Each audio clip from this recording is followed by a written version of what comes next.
Hello and welcome back to the Toffee YouTube channel, your source for all things Everton. This is our match reaction from the 2-0 loss against Aston Villa in the third game of the season. I'm going to keep it as light-hearted as possible. I don't think there's any need to be so negative after 3 games. Obviously, it was a very poor performance. A lot of people blaming Silva for the tactics, substitutions. A lot of people blaming the players. I'm not going to lay any particular blame on anyone, but I want to start by saying this result was absolutely not Marco Silva's fault. It was the lack of quality in the players that started. Although in a way that is his decision to start those players. The signs we've made, Wooby, Keane, he clearly thinks they aren't ready. They're clearly not match sharp. Varying pre-seasons for them. So he's not just going to go throw them straight into the starting 11. But obviously the players that were here last season, extremely poor by them. Obviously the standout being Andre Gomez. Couldn't seem to put a foot right all day. He was really poor defensively, gave away a lot of fouls. His original for Villa's original goal, it was him that got the foul in the first place on Jack Grealish. Jack Grealish then took the quick free kick. Couldn't say that there, and Gomez was too slow to track back really, and that pretty much summed up his whole day. He didn't seem like he was going to track back. Obviously, Villa didn't challenge too much. Obviously, their main focus was defending with a couple of counter attacks. But when they did counter-attack, he wasn't getting back defensively, and he's clearly being exposed with the absence of Idrissa Gueye in the midfield. There was a lot of times last season where he could kind of get away with making mistakes because Gueye was there to clear up. But obviously when partnered with Morgan Schneiderlin, he doesn't have that security, and obviously he's being exposed more defensively. But even in partnership with that, his passing was extremely poor today. There was far too many times where he's under no pressure to put a cross in or play a long ball, and he was just poor. He couldn't find the final ball that we were looking for, and he was definitely the worst performer of today. If you've read my player ratings, I did give him a 1. I won't spoil the rest of them. Make sure you check them out on our website. It's the lowest I've ever given a player because generally I'm not sure his performance could have got much worse today. In terms of the team as a whole, I thought we started brightly. It was a good start, obviously not creating too many chances, but the passing, obviously in the original 4-2-3-1, the passing was positive. We were creating a few chances here and there, but the passing wasn't just sideways, which is kind of what we reverted to. We clearly have a difficulty in breaking teams down at the moment. Just as a couple it's standout performers, but in a negative way. Obviously, we've seen Gylfi Sigurdsson suffer over the past 3 games. He has been quite poor, and this is probably going to be the time he may drop out of the team. Obviously, with Lincoln on Wednesday, I believe. I think we could see a lot of changes as Silva's kind of willing to throw the dice now. Obviously, it was a very poor performance as the team on a whole, but standout poor performers, if you will. I think the whole midfield was pretty much dreadful. Richarlison, he clearly doesn't like playing off the right. His preference is on the left. We saw that a lot last year when he was put into striker when we couldn't seem to get goals. He did constantly want to go out left, and that's kind of what he looks for. He likes to be on the left and cut inside onto his right foot in more of an inside forward role, but obviously when he's on the right he can't really do that. And he's less of a winger as he is an inside forward, so he's more happy to kind of take shots himself and create chances than put in the cross. Did he have someone to aim for with the crosses? Not really. Calvert-Lewin put in another quite poor performance. He's not getting enough shots on goal. He did have one effort which was defended well by Engels, I believe it is.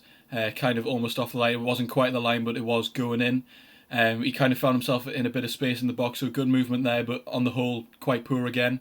He has been suffering in the past weeks. There has been generally quite a lack of creativity, which obviously he's suffering from because he's not getting the service, I think. But kind of when he is getting the service, he's having to come deep for the ball, and he's not really in the striking positions that he needs to be in at the moment, which is quite disappointing. The first goal, completely against the run of play, but completely our own fault as well. Obviously, we can sit and complain whether we dominated possession, we created chances, they hadn't done anything. But it was a quick free kick, straight into Jota. There was no one pressing Jota really. The midfield wasn't in the game. And then he had enough time to just pick the pass through to Wesley, who had time to make the run. And obviously Wesley finished well. In terms of who was to blame for that goal, probably Michael Keane. He wasn't coming across as much. I saw someone say on Twitter Michael Keane's kind of expected to be a bit of a sweeper. I don't think that's the case. But obviously he was kind of in the position to come across and stop that run, but he didn't. Gave Wesley the time and space to get a shot off, and can't blame John Pickford either for that goal. It was completely your own fault, that goal. Obviously, there's been a lot spoken about how brilliant we've been defensively, but that was extremely poor to give away. I think it was just the ease that they bypassed the midfield with the early free kick, the quick free kick, sorry. And then after that, the defence was exposed. Obviously, was Wesley. Wesley's obviously been quite poor in the past 2 games, and we kind of made him look like Didier Drogba today. It was a bit ridiculous. He was kind of bullying the centre halves. Obviously, we've seen Mina come against Benteke and Troy Deeney, and he's done brilliantly. But I think Wesley had the better of him today. In terms of the defence out wide, Coleman and Digne, I think today let themselves down. Obviously, they're not seen as defensive fullbacks, seen as wing backs, and when they push forward, but to be given that title, they have to be put in better service into the box. Their crosses were poor all day, I thought. Obviously, there's that kind of infamous Seamus Coleman run onto the byline, kind of overlapping the winger. We didn't see that enough today. He had to be better for me, and obviously he did pick up a yellow card, which was, some could say, slightly undeserved. He was just trying to take a quick free kick, but he knew fine well what he was doing. Obviously, taking out Trezeguet in the process. And obviously it'd be quite easy for me to sit here and say, oh, the substitutions were so much better when they came on. But generally that was the case. I think when Iwobi came on, he wanted the ball. There was too many of our players today who were kind of shying away from the ball. Bernard didn't really seem to want it. Calvert-Lewin and Richarlison were having to come deep. Schneiderlin and Sigurdsson just didn't want the ball. But when Iwobi came on, he wanted the ball. He was coming deep, but then he was running forwards with it. He was kind of the only one who looked like he was going to create any real chance. Obviously, he did have a shot that hit the post, which was quite unlucky. He didn't strike it perfectly cleanly, but to be fair, there's nothing much he could have done about that. I think he could have taken his time more. He had another shot which he kind of snapped at, which kind of then deflected into Heaton's hand. So I think he was probably our brightest sub. The other subs that came on, Moise Keane, he probably could have got an assist, probably deserved to get an assist. He did brilliantly to stop, turn. That's kind of what we were missing all day, the creativity to kind of hold up the ball, beat your man, kind of then play the forwards pass, which we didn't see for, I'd say, 60 minutes today, 70 minutes. But I think when Keane came on, he was offering that more. He's more willing to run at defences as well than I think Calvert-Lewin is. And obviously, he created that Theo Walcott chance which went over the bar, which he really should have finished. It didn't come at him at a great height, but he should have done better with it, really. And obviously, Walcott being the third substitution, I've kind of run out of things to say about Theo Walcott. I still don't really understand how he's near the team, but obviously, selling Lookman in the summer, obviously on Onyekuru not getting that, we were kind of hoping that Walcott would kind of take a step back, but obviously he is kind of our backup winger at the moment. But he's not good enough, really. Walcott, he has to be coming on, and with his pace that he's still got, he has to be coming on, he has to be beating his man, and not just sitting deep and then putting in crosses, because obviously that wasn't working all day against Mings and Engels. To be fair, I've got to put in a good word for them. Obviously, the deliveries weren't brilliant and we weren't really challenging them, but I thought those two were excellent all day.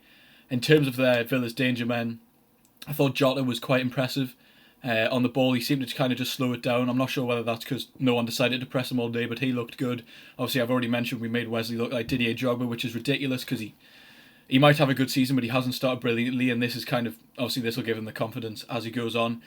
And clearly it's been a problem of ours for a while. When we go that goal down and we have to be the attacking team on the front foot, we suffer. We cannot kind of break teams down. It's a lot of sideways passing. Obviously, when we sat into the 4-4-2, it was pretty much just going Gomez across to Schneiderlin, across to Coleman, back, and we weren't creating chances.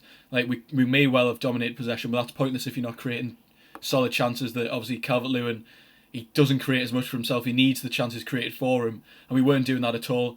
It's been quite a problem following on from last season that we cannot break teams down when they're so defensive. Marco Silva's come out and said they played with 9 men around the box, which is true to an extent, but then that's our responsibility to then pick the pass that's going to kind of unlock the defence and then we can create a chance. Obviously, we're not good against defensive teams. Obviously, last season, our run against the top 6, when we were winning all those games, obviously we weren't the team on the front foot. We prefer the counter. We fit better into that situation where we can counter because we do have pace going forwards with Bernard and Richarlison. So obviously it was a game where as soon as we went a goal down, they were going to defend. They were desperate for the 3 points, and obviously we gifted them a goal which we didn't need to. And then obviously the second goal, it was always coming, really. I think a lot of us expected it. Seamus Coleman was clearly on his holiday somewhere. He wasn't anywhere near his position. And obviously El Ghazi got through in acres of space and finished well, to be fair to him. And I think overall it was a very poor performance, but obviously that's not the finished article, because we expect the attackers from last season to be able to have that understanding to create chances, but obviously that was lacking today. And the forwards that did come on, they showed more threat, but obviously they need time to understand how each other are going to play. There was a couple of passes from Iwobi and Keane where they weren't on the same wavelength, so the ball was going out for a goal kick or a throw-in. So they're obviously going to take time to gel, and I think they're probably going to get that start against Lincoln in midweek. I'd imagine, especially after today's result, there'll be quite a few changes. We'll probably see Tom Davies, Moise Keane, Alex Iwobi. Those kind of players will be starting, I think. And I think that is necessary. And then just to sign off the video, obviously we got the news earlier today. There was rumours that Gabamwe was out for a few weeks, 2 to 4 weeks, 4 to 8 weeks. There was a lot of rumours, and it has been confirmed that it's actually worse than that. At the time of recording, an hour and a half after the end of the game, it hasn't been confirmed how long that is, but we do know it is a fairly lengthy injury. So it looks like we're going to be sticking with the midfield that we started with today, which is slightly worrying, but I think it's up for the forwards. Obviously, the midfield can only do so much. It's up to the forwards now to create the chances and create the opportunities. Obviously, Gomez is going to have better games than he did today. Players have bad games. Obviously, his was just extremely poor today, but he will improve. Obviously, he is getting caught out slightly, and Schneiderlin's not offering the cover. But Schneiderlin, again, was a passenger. There's too many players in the team that are passengers at the moment, and you would have thought, with the team, with the amount of signings, Iwobi, Keane, Gabamin, players will be stepping up their performances to keep their place in the team, but that doesn't seem to be the case. It seems to be an adverse effect even, with players kind of performing poorly. Richarlison, Calvert-Lewin, Schneiderlin, these players are not playing well enough to deserve their place in the team, and I'd imagine the game against Lincoln will be our time to experiment. So that's all for today. Thank you very much for watching. Obviously a poor result. Let's hope we can get the win against Lincoln to continue in the Carabao Cup. It's about time we had a cup run. I'd imagine that will be a better game. Obviously, Lincoln are a different side. It's a different kind of game to Villa at home. So obviously, thank you very much for watching. Let us know below what your thoughts are. Do you agree? Do you disagree? Who was your best performer? Let us all know that. Check out all the links in the description. Check out my player ratings from the match. You can see them on our website. Thank you very much for watching, and goodbye.